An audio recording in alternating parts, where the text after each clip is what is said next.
What do Charles Manson, Jim Jones, and Warren Jeffs all have in common with Aubrey Marcus? They all at some point got these downloads from God that they were supposed to be in these polyamorous relationships where they would take advantage of women's bodies. I watched this one video by Brenda Turner, and hers made the most sense because it was less spiritual BS, and it was just like, this guy is an... And it's very obvious. He is so smooth with his talking, but I think it was about 2 years ago. I never followed him, but I realized I would never follow him because there was this really weird class that was done by this girl, Azria Becker.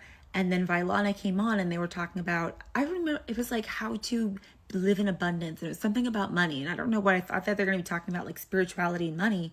And it was basically like marry a rich man. Now, there is nothing wrong with that. And I also want to say that as I'm coming from someone who has actually been like in a polyamorous relationship in the past.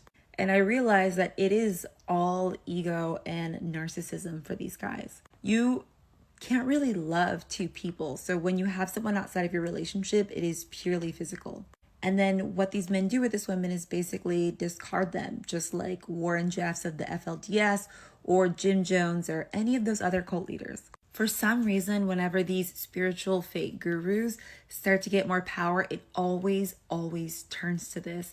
And it's just really interesting because I guess back then people really didn't know what was going on the inside. But now people like Aubrey Marcus just completely put it out there on the internet. If you have not listened to the podcast that's on his channel, please go ahead and listen. Your jaw will be dropped the entire time because you just see his wife abandoning herself and you see this girl, like they're such beautiful, powerful women. And you're like, why are they there? But when you listen to the way he talks, I'm like, I got caught up with a man like that. Anyone could.